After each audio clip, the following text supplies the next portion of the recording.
So during the holiday, I actually pick up some photographs in the newspaper. They're funny, and I just want to show you.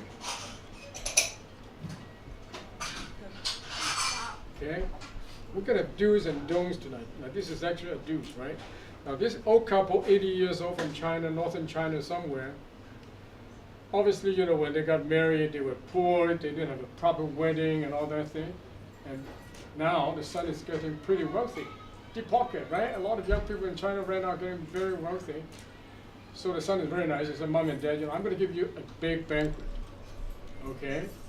So they rented a hotel, invited all the friends and relatives, and put Mom and Dad in the right gear. And they had this big banquet in northern China. Now that picture actually, you know, really moved me. You know, for a son, after 50, 60 years, be able to actually say, well, Mom and Dad, you know, we owed you a lot of, you know, obviously money as well. And now I'm successful, I'm going to do something, you know, to give it back to you. Is payback time for the parents. So I pick up that picture, and I like it, and I want to show it to you. So one day, you're going to do similar things, aren't you? Right? No? For your parents. Okay, now this is a do, right? And we have a don't here. Now the don'ts, actually, we have a lot of don'ts in China. They don't do this kind of things in Hong Kong. Okay, also during Chinese New Year, you know, this guy is driving across town at a banquet. And obviously he's not going to put chickens and ducks in his car. So what he did was he taped the chicken, you know, on top of the trunk, and put the ducks in 2 plastic bags just above the bumper. You don't do that in Hong Kong, do you? You don't do it anywhere else on earth, but you do it in China. And I'm surprised this guy didn't get caught, you know, by the police, you know, for animal cruelty.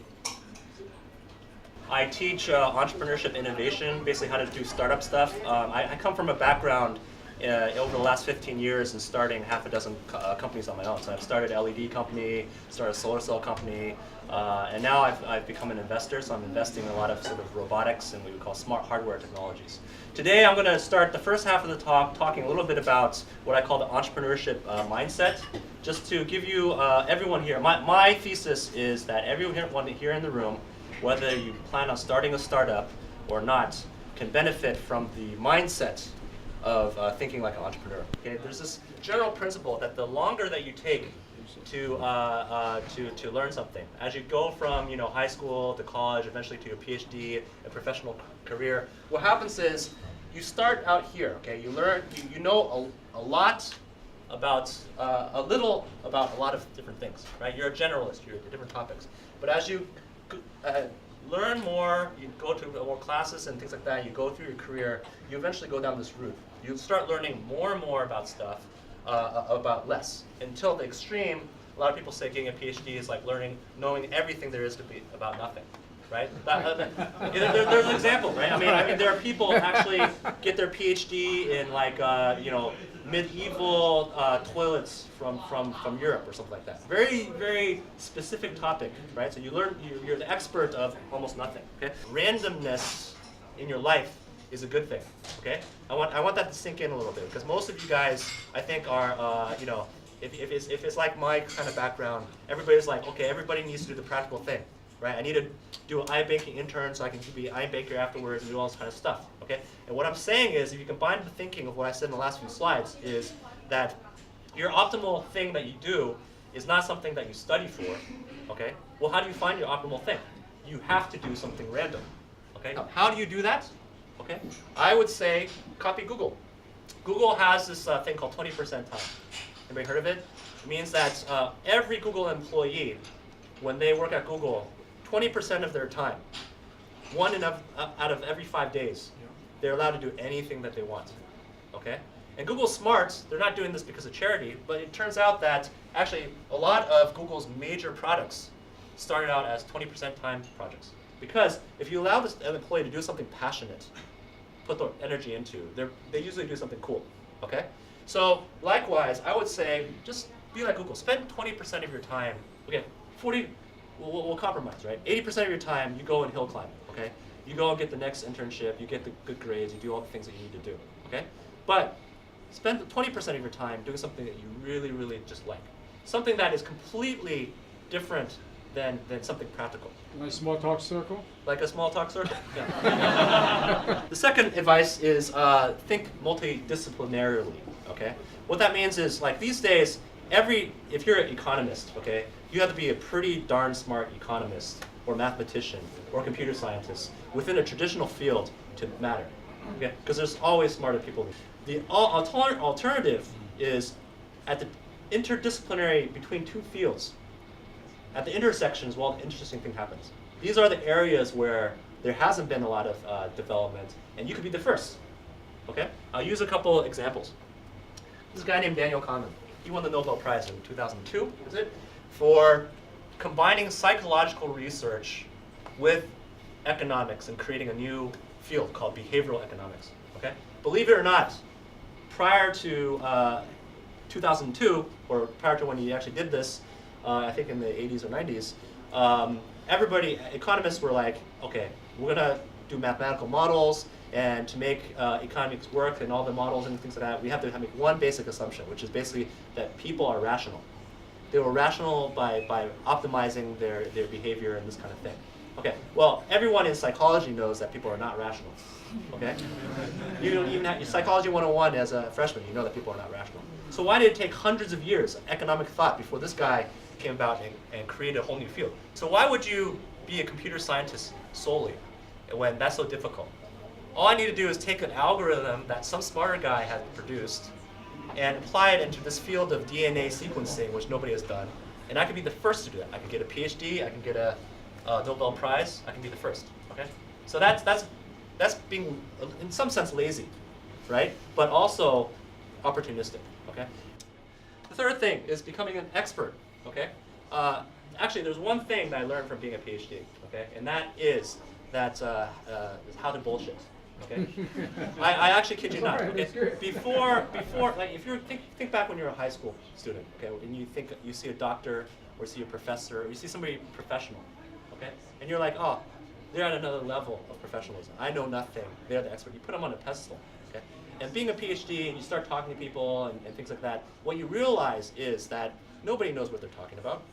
Right? Really, it's a fundamental, and actually that's very empowering, okay? Because once you realize that everybody's bullshitting to some extent, to various degrees, then that means you can bullshit too, right? You can be an expert also, right? I would argue, I've done this just last week.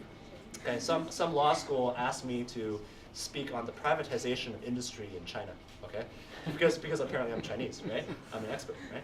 So I tell you, I know nothing about privatization in China. So on the plane over, I took the speaking engagement because it was a free ticket, right? So I got to big money. Yeah, it was. So I literally went because I had a friend in LA I wanted to see, and I speak and go over there. On the plane ride over, I did a lot of Googling. Okay, I found an Economist article here, whatever there, and I have to say I gave a good speech. It was everybody thought it was a great speech because nobody knew about China, and I gave some insights that economists had and things like that, right? So what's my point? Am I a fraud? No, I'm not a fraud. I would argue that anybody in this room who spent more than, say, a day Googling Wikipedia on any sort of topic, you're going to become more of an expert than 99% of the population based on that topic. Okay? And again, that's a very empowering thing. It means that you guys can be an expert in anything you put your heart to. Over the years, I can honestly say that I've become an expert in all these random things. And it gets, these days, even more so. Right? Now I'm an investor. I'm investing in fast charge vehicle technology. I'm investing in, believe it or not, Korean pop entertainment. Right? I'm invested in graphene. I'm invested in 360 technology. Very random things, okay? But in the course of doing this kind of stuff, being an investor and doing the due diligence and whatever, again, I kind of can guarantee I can hang with experts, at least the bullshitters, that I know what I'm talking about. Okay? So there's this game called 6 Degrees of Separation of Kevin Bacon. Okay? Kevin Bacon is an American actor, and the game is connecting him to any other actor or actress within 6 hops. Kevin Bacon knows, Julianne Moore, who knows whatever. With 6 hops, you can get from Kevin Bacon to anyone else actually in entertainment, but actually it's anyone else in the world. Okay? If you think about it, everybody knows about 100 people or 1,000 people, something like that. So if you take 1,000 to the 6th power, you get more people than there are on Earth. Okay? So what's the point? The point is who you know matters a lot. Okay? And in fact, in these days with LinkedIn and these kind of things, it's very easy to get to important people that you need for your business or for your opportunity within just a few hops, especially when you do entrepreneurship, but beyond that, other things. So if you guys don't have LinkedIn, if you guys aren't really focused on your networking, I think it would be worth your while to just be at least a little bit more cognizant that they could have a profound effect in terms of your opportunities, right? So when you go to an event like this, spend a little bit of extra effort to meet some of the other advisors or the people who are showing up, because they might link you to other things that you don't know about. It might not be immediately apparent, but in the future it will be useful. Probably the most important advice I can give is being willing to fail. Okay, so this is Winston Churchill, very famous guy. He said, define success as stumbling from failure to failure with no loss of enthusiasm. When I was young, I was unfortunately labeled as sort of the smart one, kind of in a group of people. That's the worst thing, okay, really, it's the worst thing that somebody could do to a little kid. Why? Because then I couldn't fail, right? After somebody started labeling me as a smart kid, do you think I'm going to be the guy raising my hand in class, asking a question? No, I would never do it, even if I didn't know the answer, right? So that sets you on a path. If you have this perfect record of not failing and good scores and stuff like that, actually I think that's fundamentally detrimental to your overall growth as a person and also your opportunities. Okay? It's the person who fails a lot and gets comfortable with that will learn to finally succeed. Since we talk about entrepreneurship, startup, you need money, I'm going to get Kevin Ho to come up. Kevin is one of the managing directors at Barclays. I'm not saying that you're going to put up some money today. Soon not to be. Oh, I know. But how do we marry the two? This is an investor, right? He's a famous investor. He owns a lot of patents and actually did a lot of projects in the States. And Kevin Ho is managing director at Barclays. How do we marry the two? Well, not marry, it's very Smalltalkscircles. That's why you married the two. Okay, how do you get funding? Crowdfunding. How do you do that? Anybody want to jump in and just say, I have a project, I need money. I need 2 million Hong Kong dollars, for example. How do we get there?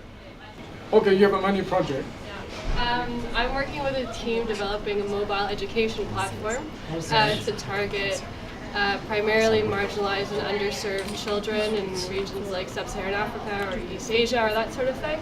Okay. And a lot of the return on investment, the way we're marketing it, is it would kind of play into organizations and companies and banks as CSR policies. Okay. We need money, like we're essentially How much do you need? a lot. We're working on developing the technology right now. Basically, the way the technology works is it's separate from the internet, so it works on the cloud. I don't really know what that means. I'm not a tech person, but that's what I've been told. And right now, it works on the cloud, and also it's solar powered. Anybody has a technology project, high-tech project? Because this is what Michael's background, right? Are you sure? Because I do have one in mind, but I haven't Cassandra, come on, yes, do it. We haven't really started even coding yet, but we have this idea that that in Asian cultures, our families really get very concerned when we go out to school or even going overseas. We are making an app that could report home automatically. Making an app to report home automatically. Maybe I'll try one comment, less on the funding side, but on how to take some interesting concept like this and make it into positive progress to a real commercializable product. There's this thing called design thinking. I don't know if anybody's heard of it. Yes, I've heard of that. Design thinking is a Stanford pioneered methodology to optimize a concept, a product or a service or concept to be commercializable. Okay? It takes into account three things. One is what we call customer needs. Okay? It's got to solve a problem for someone. And in order to be very successful, that's the most important thing, is you need to find a market for it. Okay? Because usually a lot of technologists, they have this technology like, it's cool, it should sell itself. But actually, it really needs to solve a major problem, and you need to identify a market space, and you got to understand what their problems are to conform a solution to solve that problem. So that's customer needs, right? The second aspect is a technical feasibility. So what you need to make needs to be able to be made at a certain cost and using processes that exist. The third aspect is business viability. Okay? In the end, you need to be able to make money to make it into a sustainable business. So there has to be some sort of unique business model, how you're going to actually get cash from people's hands into your pocket.